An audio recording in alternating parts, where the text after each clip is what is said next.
আজকের ভিডিওতে বুদ্ধির রাজা মদন টাক আর তার বন্ধু হাবা হাসমতের বুদ্ধির খেলা দেখাবো। যারা এর আগে আমার ভিডিও দেখেছেন তারা বুদ্ধিমান মদন টাককে অবশ্যই চেনেন, কারণ সে তার দৈনন্দিন সব কাজ অন্যদের থেকে একটু আলাদাভাবে করার চেষ্টা করে।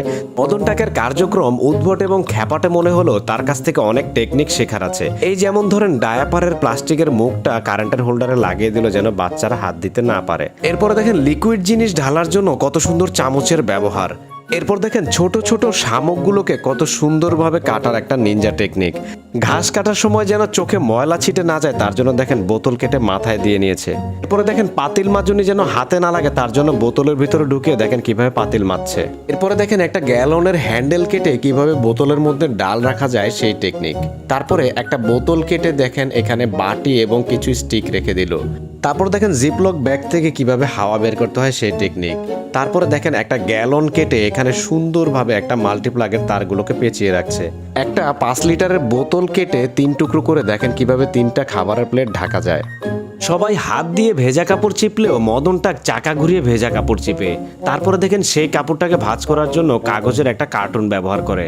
প্রয়োজনীয় টুলস রাখার জন্য মদন টাকের মতো এরকম গ্যালন কেটে একটা টুল বক্সও চাইলে বানাতে পারেন।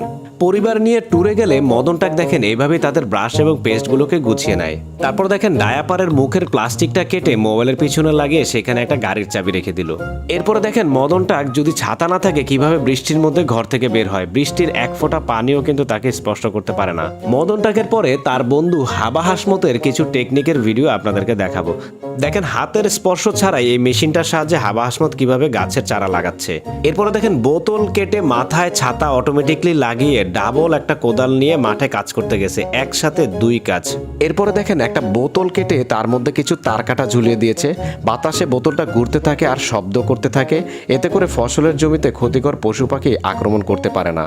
যাদের ঘরে ওয়াশিং মেশিন নাই কিংবা কাপড় ধোয়ার জন্য বউও নাই বুয়াও নাই তারা দেখেন হাবা হাসমতের মতো এই বুদ্ধিটা কিন্তু চাইলে ফলো করতে পারেন। এরপরে দেখেন একটা ভি শেপের গাছের ডাল কেটে তার মধ্যে 2টা বেলচা লাগিয়ে একসাথে 2 জনের কাজই হাবা হাসমত একাই করতেছে।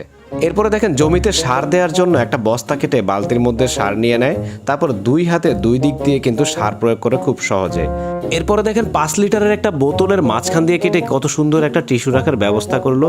এখানে বৃষ্টির পানি পড়লেও কিন্তু এই টিস্যুটা ভিজবে না। দর্শক আজকের ভিডিওতে দেখানো কোন টেকনিকটা আপনার কাছে সবচেয়ে বেশি ভালো লেগেছে কমেন্ট করে জানাবেন। ভিডিও ভালো লাগলে লাইক কমেন্ট শেয়ার করবেন, আর চ্যানেলে এবং পেজে নতুন হলে ফলো করে আমার পেজের পাশেই থাকবেন। ধন্যবাদ।